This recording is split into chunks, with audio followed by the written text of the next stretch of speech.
Hope everybody's doing well today. I want to welcome everybody to the Unimpressed podcast today. And today we have a very inspiring lady who is an author, who is a mountaineer, Miss Lisa Thompson. How are you doing, Lisa? I'm good. Thanks for having me, John. So what's going on? I know we talked earlier, you're in Seattle and you kind of had a change of life mid, I guess, corporate career. How long did you have a corporate career? And when you made that change, what made you make that change? Yeah, so I started that corporate career in 2000 and worked hard. I was the only woman for many of those years at my level and at the levels above me. And so worked hard to obtain, promotions and gain some visibility for working hard in the office. And then in 2015, I was diagnosed with breast cancer, which was completely unexpected, as it is for many people. And I, at that point, had started climbing. I'd been climbing for about 7 years and was planning to attempt my first Himalayan peak that year. So the Himalayas, this huge mountain range that bisects Asia, and most of the highest mountains in the world are there. And so I received a diagnosis of breast cancer. And through that process, it really made me just realize how fragile life is and how true it is that, we get one shot at this life that we're going to lead, and it's up to us to make the most of it. And so that is what provoked back in 2016 me shifting focus from having a corporate career to instead focus on climbing. You said you started dabbling in climbing during the corporate career? Totally. Yeah. Yeah. So dabble is a good word.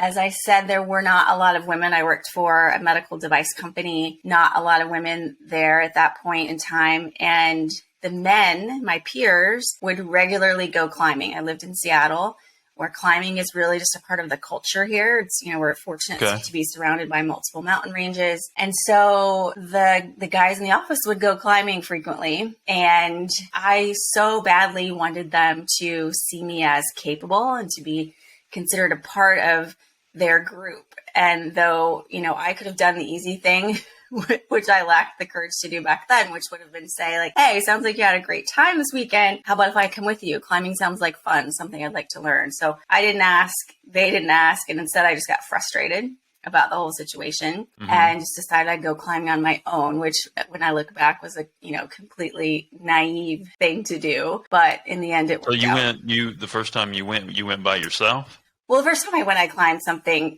simple, which really is hiking, but it's in the mountains. I remember that peak is very popular here in Seattle. It's called Mount Si. So I went there on my own one weekend, and I remember being so proud of my accomplishment of getting to the top and back. And again, really just hiking. I called my father afterwards and was, just ecstatic about the fact that I'd climbed a mountain that day. But that was the beginning. There was, something then that kept pushing me to want to do more and more of it. What is that motivation there? If you were dabbling and you come out, you're diagnosed with cancer. What was the motivation after being diagnosed for cancer? The extremism of kind of going a little more serious. How did that feel? Why did you gravitate towards climbing? Yeah. So that's a question I have pondered a lot. Why did I gravitate towards it? I know why in the beginning, and that was that I wanted to prove myself. I wanted these guys in the office to think that I was capable too. And that emotion or that spite could only get me so far. And there was a point where I realized, I sort of stopped, took a breath, and realized that these situations in the mountains can teach me a lot about what I'm capable of, about what I'm passionate about what it feels like for me to really be alive. And all of those things were starting to, I was starting to get that message back in 2015. And then when I was diagnosed, it was just this really strong understanding that I don't want to have any regrets. I don't want to look back at the end of my life, however long or short that might be, and be like, man, why didn't I do that thing? Why didn't I pursue that hobby or that interest? Or why didn't I dig deeper into something that I found motivating? And so that at the end, it was really that belief of not wanting to have any regrets and wanting to pursue things that I was passionate about. And so that's what drove me to focus more on climbing. But the end of your question, John, was like, what, and I've asked myself this, was I like made to be a climber, or did climbing make me who I am today? And I don't think there's a straightforward answer to that question. Mm-hmm. I think I have a lot of personality traits that work well in the mountains. I like things to be under control. I like to plan things. I like to study and understand. I like, perfection is something I've fought with for years. And those things work out well. Being a perfectionist is kind of important when you're at 28,000 feet on the side of a mountain. Mm-hmm. Doesn't always work well in real life. And so I think that it was sort of this combination of these personality traits that I have and finding this sort of really perfect outlet for them that also allowed me to learn a whole lot about myself and what I'm capable of. Do you believe in ancestral lineage? For sure. For sure. Okay, so I always talk about environment, right? And you said that the Seattle area has a lot of climbers there. Was your family, Norwegian navigators? No. What is your... No, so my lineage, and this is so cool because I just when I had COVID last winter, I spent my time like digging into all this because I find it super fascinating. So my family, a long line of like laborers and hardworking, like super hardy folks who came from Germany and Russia and parts of the UK. But as far as I can tell, no one who was into like adventuring or anything, any pursuits outside. Those parts of the world kind of lend itself to this type of environment, wouldn't you say? Yeah, well, I think they grew up in very harsh circumstances and they seemed to persevere.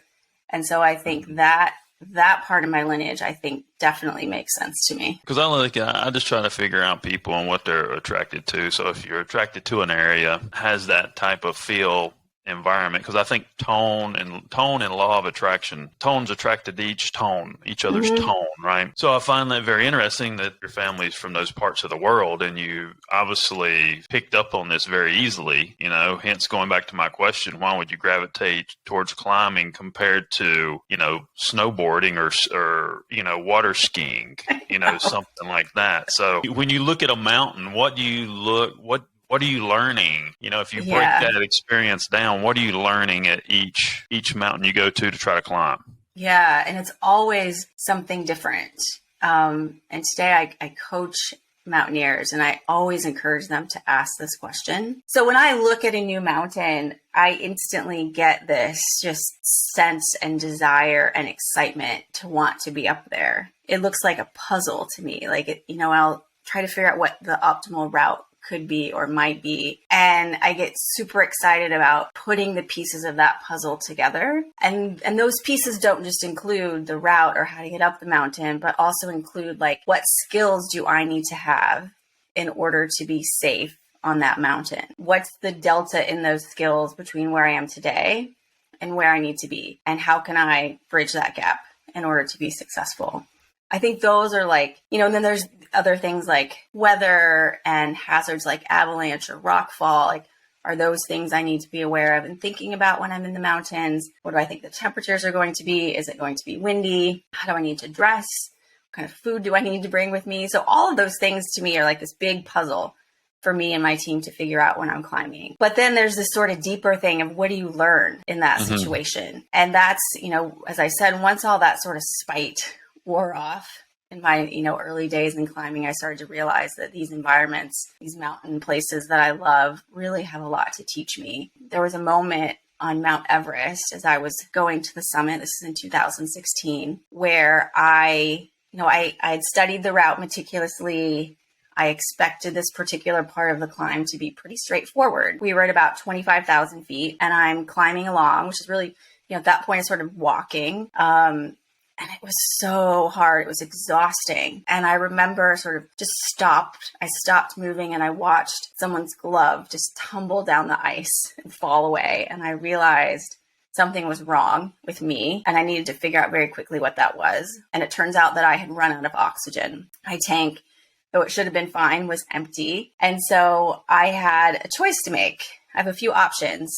I'm about to climb what's called the Yellow Band, which is the section of limestone at 25,000 feet. It's about 30 degrees. And so at sea level, it'd be, fun to climb, but at 25,000 feet with no oxygen, not so fun. And so my options are I could have stopped I could have asked someone to bring me a fresh bottle of oxygen. I could have turned around and gone back to camp, walked a couple of hours to get there, or I could have continued. And again, I was in this very hypoxic state, but I chose to continue. And climbing that section of Mount Everest without oxygen was one of the hardest things I'd ever done to that point in my climbing career. But after it was over and I got that fresh tank of oxygen, what I realized was that we are so much stronger mentally than we give ourselves credit for. Like, my body at that point was shutting down. I didn't have the oxygen that it needed to keep my brain happy or my muscles. So it was really just this, deep sense of motivation to keep going that pushed me through that scenario. When you kept going, so obviously you made it, right? Right. Yes. You're here, you made it. It was the right decision. You're talking about environment, is a big thing. It's almost like you're engineering a process in a way, because you're looking at percentages of what may or may not happen. Yeah, absolutely. And how do you teach that to somebody? Another great question. I think it comes with experience. And I think another really big part of this equation, which I learned climbing K2, which is the second highest mountain in the world, is that sometimes it boils down to just listening to your gut feeling. Like, there's time I've been climbing in certain scenarios where it just didn't feel right, or someone wanted me to take a risk. So when I was descending K2, for example, which is notorious for being one of the deadliest mountains in the world, and my climbing partner wanted me to descend what is the most dangerous part of that route, where the most people have died, wanted me to descend it by what's called arm wrapping, which is this technique where you take the rope that's tethered to the mountain and you wrap it around your arm, and then to create tension, and then lean forward to create even more tension. And you walk face first down the slope. So it's always gets my hackles up. It's a very, it can be very daunting to walk face first down a steep slope, especially if it's icy, as it was in this case. The other method is just to rappel, which is to use the rope to, again, create tension, but back down the slope like you maybe see a fireman doing. And my partner said it was getting crowded on the mountain.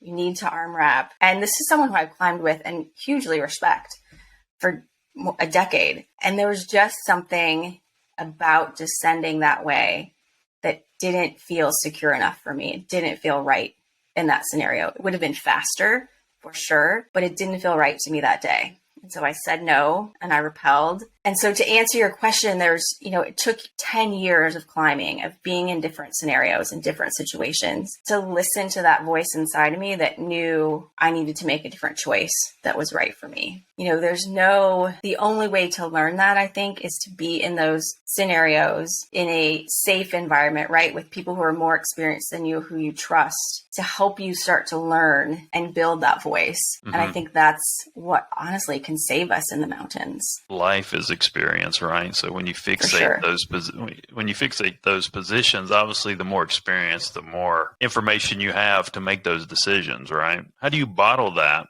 with what you do? I mean, if you're teaching people and you're speaking and inspiring people, how do you bottle that for your narrative?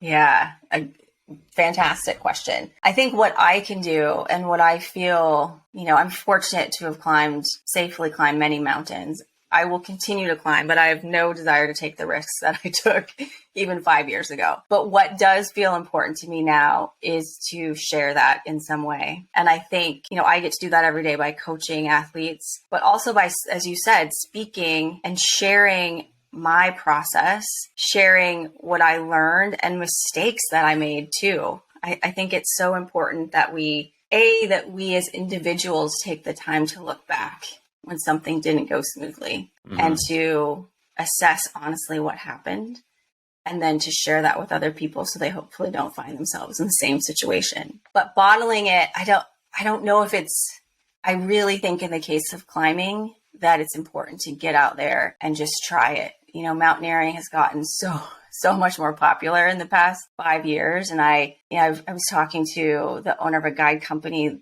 just a couple weeks ago, and she said almost every day they get people who contact them that want to climb Mount Everest that have never climbed anything before. And that's great, right? In some respects, it's fantastic that, it's getting more popular, and with that popularity should come education, and it should come, making these places that we love safer and more accessible. But I really believe you've got to just gradually learn and be out there with people you trust, understand their process, and start to build that knowledge base and that experience on your own. Like you said, you have a team. What does the team look like that you climb with? So it totally depends on the mountain. If I'm climbing in the Pacific Northwest where I live, it's usually friends that I've climbed with for, anywhere from 2 years to 8 years. I just returned from climbing in the Himalaya, climbing a really fun peak called Cholatsi with a group of all women, which was fantastic. It was super fun to build this group of women who were, very accomplished in the mountains. And we actually very intentionally made the whole team women. So there weren't, the porters who carried our loads to base camp were women. And the team that supported us at base camp was women, which is actually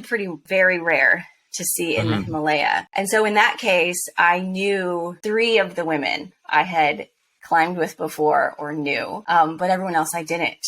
And it was, sort of, there's always on a climbing team. Also answer that question from, most people who say they sign up to climb Mount Rainier in Washington, or they sign up to climb Aconcagua in Argentina. They sign up with a commercial outfitter. And so very often they don't know anyone else on that team. And so there's always this, we're all egotistical, right? We all want to perform. We're there because we want to succeed. So there's always this sort of jockeying and assessing that goes on in the mountains to figure out, who do I think is the strongest? Who do I think is not the strongest? And it's been, oftentimes very hard for me to work through that and to fight that. And I will say that this, climbing with all women just a couple of months ago, none of that happened. Like, we really just felt this very strong sense of support for each other. And that made it a fantastic climb as a result of that. When you were with all women, do you feel like the decision making was different? Yeah, I feel like everything was different.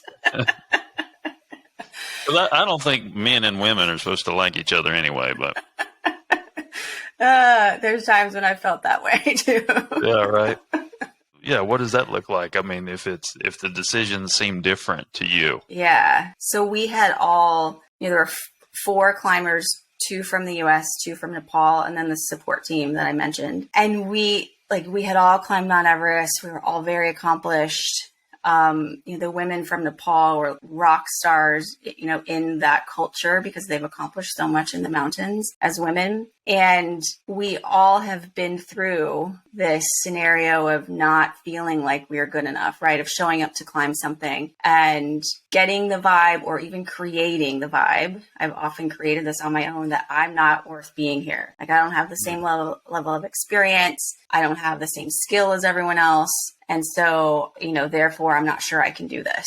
Mm-hmm. So we'd all been through that. And at one point, we, early on in this climb, we stopped and we said, like, I don't feel that. I don't feel this performance anxiety or this really strong pressure to make sure that I'm perfect every day on this mountain, which is not to say that we let our guard down at all, but it felt much more supportive and much more like, if you have a bad day, that's okay. If I have a bad day, that's okay. And we're going to work through it as a team. And we did, there were early on summit night, it's dark out and we're climbing, and it's sort of mixed climbing. So rock and snow and ice. And we weren't 100% sure which way the route went. And, there's sort of an optimal way to climb. And there had been teams on the mountain before us who had left ropes for us.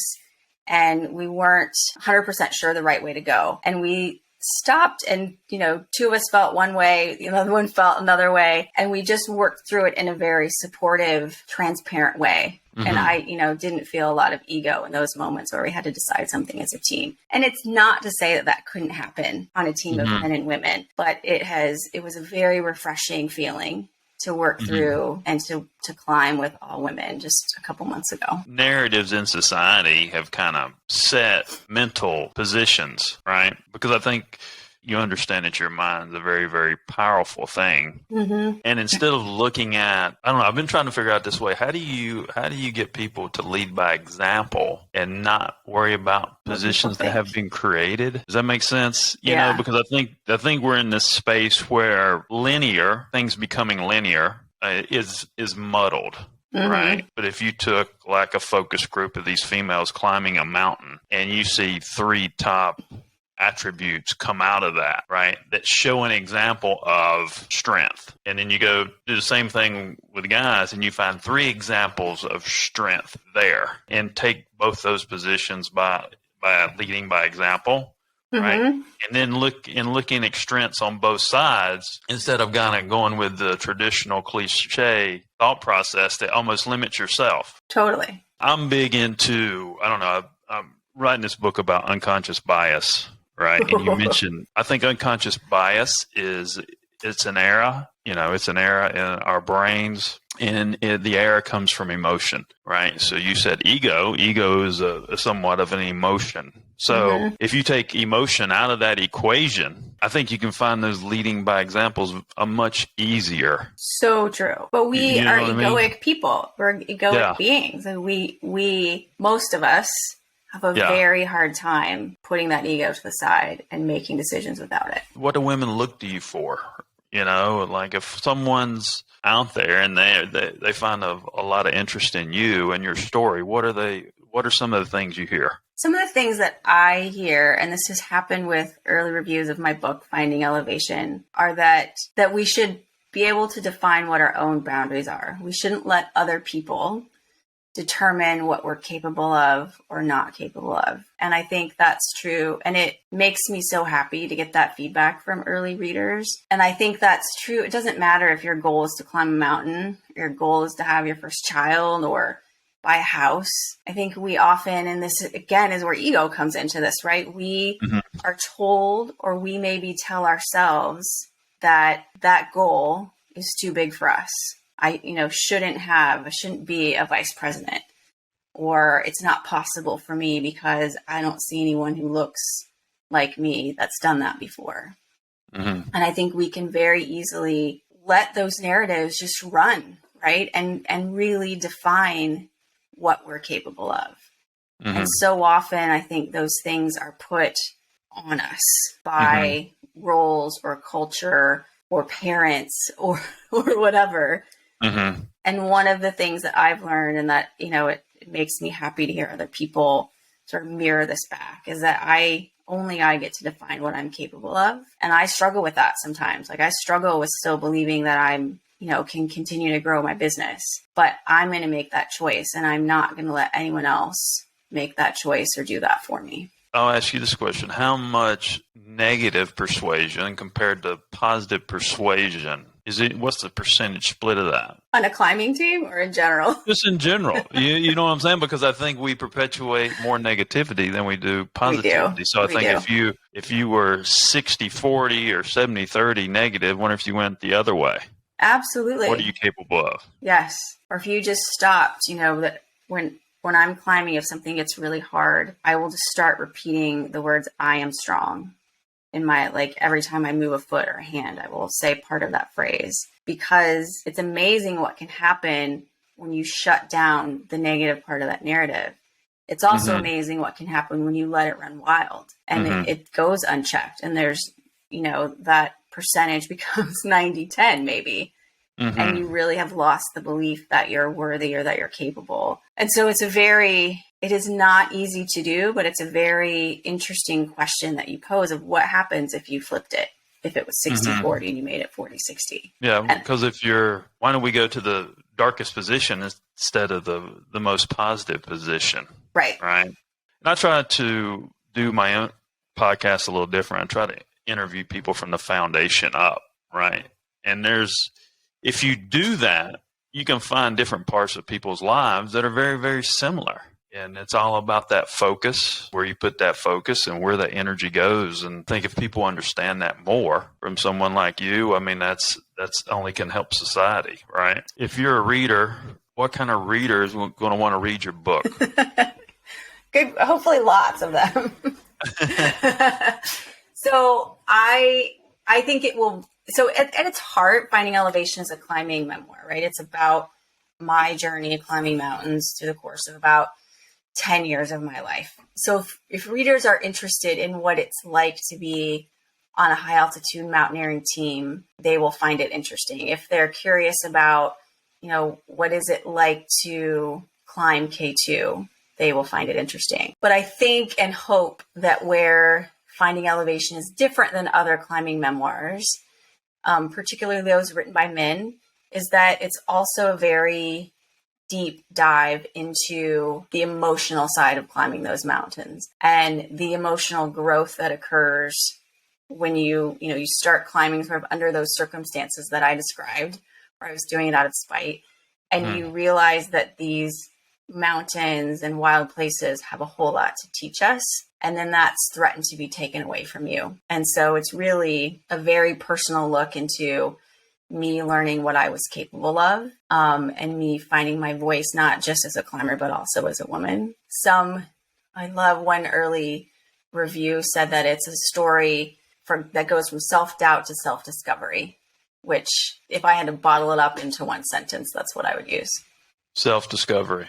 Yeah. Has there ever been a female like TV series or movie about a female climber? Far fewer. There are some documentaries, but if you're, look at mainstream climbing, most of them are about men. And the percentage is changing. When I started climbing in 2005 or 2008, I don't want to say always, I was 98% of the time the only woman on a climbing team. Mm-hmm. And it's changing. Now there are more women, entering high altitude mountaineering than men, which is fantastic. It means it's getting a little easier for us to do so. Mm-hmm.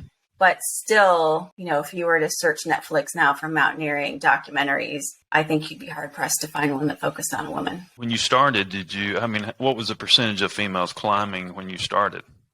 Very small. Like I knew maybe one other mountain guide. This is in 2008, 2009, who was a woman out of like the 50 mountain guides that I knew. Today, that number is more like 10 out of 50, just, in my little circle. So it's growing and it's getting easier for women to, and part of it is like the barriers are higher for women. They still don't make mountaineering boots for women in women's sizes. Gear is meant for like the size of a man's hand, not my hand. And the whole other side of that is just there's not a lot of people of color in the mountains either. So things are changing. It's becoming more diverse and I think easier for people, who look like me to be in the mountains. But we still have a long way to go. Maybe it's a movie pitch. I would love this. Maybe it's a movie pitch. I mean, that's a great story. I mean, maybe it's a movie pitch and then you have your clothing line, your female clothing line after the movie. Yes, please. That would be amazing. You know what I mean? That's a big deal. Yeah. And it's, it's a big deal for women too. And for, I think, anyone who perceives this barrier to pursuing something that they find fun. So I would love, and part of my hope with Finding Elevation is that it just gets more women excited about being in the mountains.